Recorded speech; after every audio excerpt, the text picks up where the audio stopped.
Hello everyone, आज है 27 जुलाई और आज इस वीडियो में हम बात करने जा रहे हैं वक्रांगी के बारे में। देखिए, मार्केट में आज एक बड़ी गिरावट थी, लेकिन वक्रांगी के शेयर में 1% का ग्रोथ था। ठीक है, इवन आज जब शेयर खुला था तो काफ़ी ऊपर के प्राइस पे खुला था, क्योंकि कल नतीजे आए थे इनके और नतीजे काफ़ी अच्छे थे, बुरे नहीं थे। और उसी का असर था कि 37 रुपीज़ का जो प्रीवियस क्लोज था, तो ओपन जब शेयर हुआ था वो 39.60 के आसपास खुला था। लेकिन उसके बाद लगातार शेयर नीचे की तरफ गया, लेकिन फिर भी 1% के ग्रोथ के साथ ये क्लोज हुआ और 37.60 के आसपास ये end of the day trade कर रहा था। वीडियो में हम डिस्कस करेंगे उन रिजल्ट्स के बारे में और ये भी चर्चा करेंगे कि क्या शेयर खरीदने लायक है कि नहीं। अच्छे और बुरे पहलू दोनों के बारे में जानेंगे, लेकिन उससे पहले अगर आपने अभी तक चैनल को सब्सक्राइब नहीं किया है तो प्लीज़ अभी इसे सब्सक्राइब कर लीजिए, क्योंकि आगे भी बहुत सारे वीडियोस हैं जो आपको काफ़ी ज़्यादा हेल्प करेंगे। तो वक्रांगी का शेयर 37 रुपीज़ का है। एक महीने में अगर हम देखें तो लगातार ये नीचे की तरफ ही आया है। आप देखिए 43 रुपीज़ से टूटकर ये 35 के करीब पहुंचा, वहां से बाउंस बैक करके 38 के करीब पहुंचा और अभी 37 के आसपास ट्रेड कर रहा है। 11% की गिरावट है पिछले एक महीने में। एक साल में अगर हम देखें तो 25% का ही ग्रोथ है। जहां बड़ी बड़ी कंपनी अच्छा ग्रोथ रिपोर्ट कर रही है, वहां इसका ग्रोथ उतना ज़्यादा नहीं, लेकिन उतना बुरा भी नहीं है। लेकिन प्राइस रेंज काफ़ी अच्छा है। अब देखिए 24 रुपये तक का लो था, ऐसी रफ्तार पकड़ी के 70 तक पहुंच गया शेयर, लेकिन हुआ क्या, वापस टूटा, फिर रफ्तार पकड़ने की कोशिश करी, उससे ज़्यादा की गिरावट आई, फिर रफ्तार पकड़ने की कोशिश की, उससे ज़्यादा की गिरावट आई। तो देखा जाए तो भैया गिरावट ही है, डाउन ट्रेड में है ये शेयर, उसमें कोई शक नहीं है।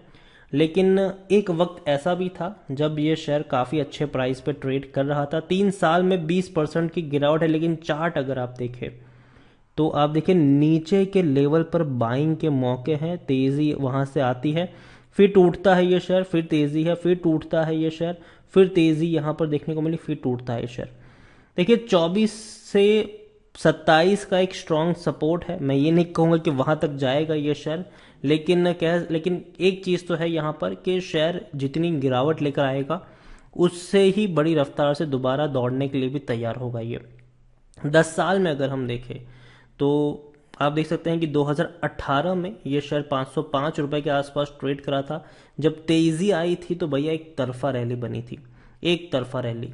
2011 में शेयर 8 रुपए का था और 2018 की शुरुआत में ही ये 500 रुपए तक चला गया, वापस एक झटके में टूटा, क्योंकि भैया बहुत खराब एलिगेशन लगे थे इनके ऊपर, कॉरपोरेट गवर्नेंस के एलिगेशन से। लेकिन अभी अगर देखें तो वो सारे एलिगेशन से इनका छुटकारा हो चुका है, मतलब क्लीन चिट इनको मिल चुके हैं, ये हम कह सकते हैं।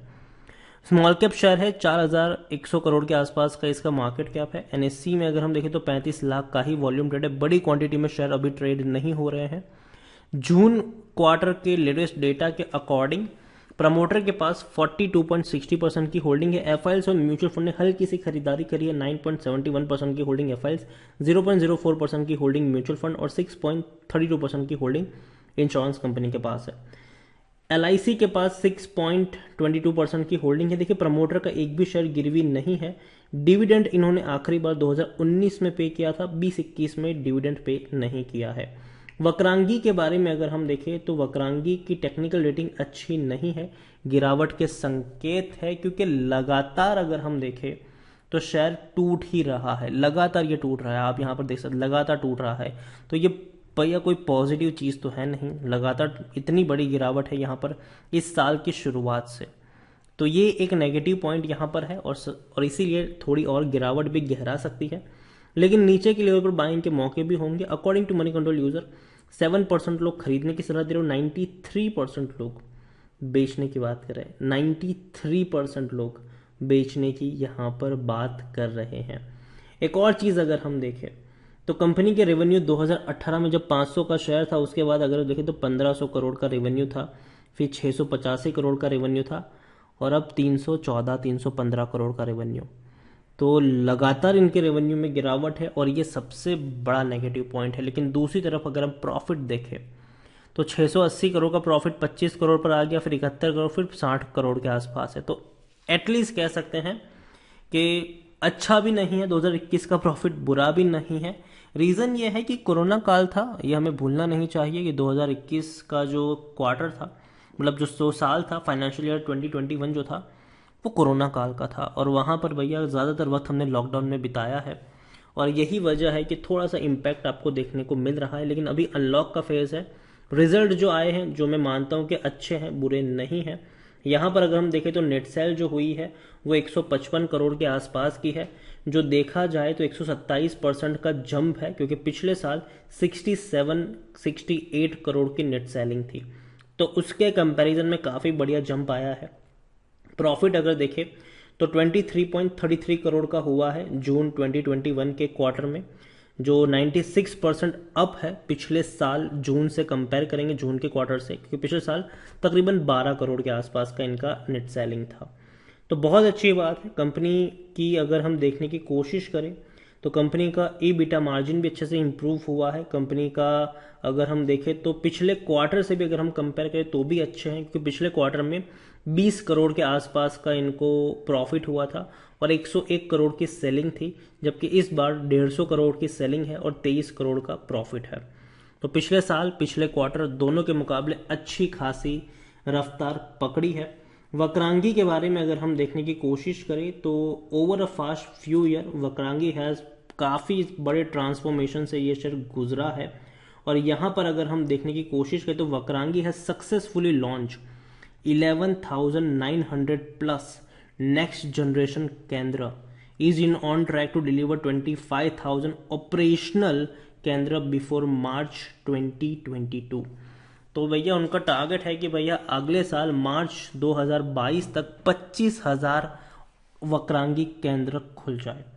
और यही अगर हम देखें तो भैया वक्रा company reach the inflection point from the hero, plus strong growth देखने को मिल रही है। और करंटली अगर हम देखें तो 11,900 से भी ज़्यादा इनके ऑपरेशनल मतलब चल रहे हैं भैया वक्रांगी केंद्र देखने को मिल रहे हैं, जो 27 स्टेट्स और यूनियन टेरिटरी में है।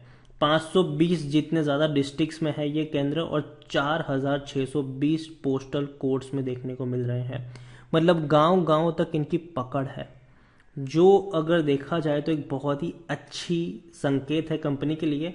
और वक्रांगी का ये भैया मानना है कि आने वाले 5 सालों में कंपनी जो है वो अपनी ग्रोथ को और ज़्यादा बढ़ाएगी, और 2022 तक 25,000 आउटलेट और 2026 तक 75,000 आउटलेट का इनका प्लान यहाँ पर देखने को मिल रहा है। कंपनी की अगर हम बात करने जाए तो कंपनी जनरली जो गवर्नमेंट की जो स्कीम्स होती है उसी के अकॉर्डिंग काम करती है। Company has launch beta version of mobile super app, जैसे कि अगर देखिए तो भारत इजी ऐप, इंडिया का सुपर ऐप, तो ये सारी चीज़ें ये लोग लॉन्च करते रहते हैं यहाँ पर। उसके अलावा अगर हम देखें तो जो डिजिटल काम होता है वो भी कंपनी यहाँ पर करती है, और कंपनी की जो पोजीशन है वो शायद थोड़ी और बेहतर फ्यूचर में हो सकती है। जो एक स्ट्रांग चीज़ है इस कंपनी की वो ये है कि भैया कंपनी ऑलमोस्ट डेट फ्री है, कंपनी के ऊपर कोई कर्जा नहीं है। लेकिन नेगेटिव चीज़ें भी काफ़ी सारी है। सेल्स ग्रोथ उतना अच्छा नहीं है, रिटर्न ऑन इक्विटी उतनी अच्छी नहीं है, और ये एक नेगेटिव पॉइंट है। उसके अलावा एक और चीज़ है यहाँ पर कि पी रेशियो बहुत हाई है, 62-63 का इसका पी रेशियो है, जबकि सेक्टर पी 33 के आसपास है। लेकिन अभी भी अकॉर्डिंग टू टिकट ऐप खरीदारी का सही वक्त अभी भी है, क्योंकि शेयर अभी भी ओवरबॉट जोन में नहीं है और ना ही कोई रेड फ्लैग्स अभी यहाँ पर हमें देखने को मिल रहे हैं। वक्रांगी के बारे में अगर मैं बात करूँ तो डेफिनेटली कंपनी मुझे लगता है कि थोड़ी और गिरावट आ सकती है, लेकिन नीचे के लेवल पर बाइंग के मौके भी बनेंगे। जैसे कि 3 सालों का अगर हम ग्राफ देखें तो जितनी गिरावट आई है उतना ही ज़्यादा इसने बाउंस बैक दिखाया है। तो ओवरऑल मेरे हिसाब से शेयर अगर 32 के आसपास पहुंचता है तो बाइंग के मौके बनेंगे, और उस लेवल पर अगर आप चाहे तो थोड़ी सी क्वांटिटी ऐड कर सकते हैं। लेकिन अगेन मैं यहाँ पर वर्ड यूज़ कर रहा हूँ, क्वांटिटी ऐड करने की शुरुआत करिएगा, ठीक है। मतलब 1000 शेयर खरीदने हैं तो पहले 200 खरीदो, फिर वेट करो 3 रुपये और टूटे ये शेयर, और 200-250 शेयर, और 200 से 250 शेयर खरीदो, फिर वेट करो 2-3 रुपये और गिरे और क्वांटिटी ऐड करो। इस तरीके से आप यहाँ पर प्ले कर सकते हैं। किसी एक लेवल पर बहुत सारे शेयर्स खरीद के मत बैठ जाना, वरना फंस जाओगे। कोई इतनी बड़ी गिरावट आएगी ये सोच के ही खरीदारी करो कि नीचे के लेवल पर आपको एवरेज करने की ज़रूरत पड़ेगी। किसी एक लेवल पर बहुत सारे शेयर्स, और देखिए फंडामेंटली को इतना बड़ा भी ये धांसू शेयर नहीं है कि आप यहाँ पर एक बहुत बड़ा इन्वेस्टमेंट कर ले 1,00,000-2 लाख रुपए का। छोटा निवेश करिए, उसको भी टुकड़ों में बांटिए। उस तरीके से ही आप यहाँ पर इन्वेस्ट करेंगे तो ज़्यादा फायदे में रहेंगे। वीडियो को यहीं पे एंड करूँगा। पसंद आया हो तो लाइक करो, शेयर करो। चैनल पर अगर पहली बार आए तो प्लीज़ सब्सक्राइब करें। और वक्रांगी के बारे में आप क्या सोचते हैं, रिजल्ट आए उसके बारे में आप क्या सोचते हैं, वो भी आप मुझे कमेंट में लिख कर बता सकते हैं। Thank you.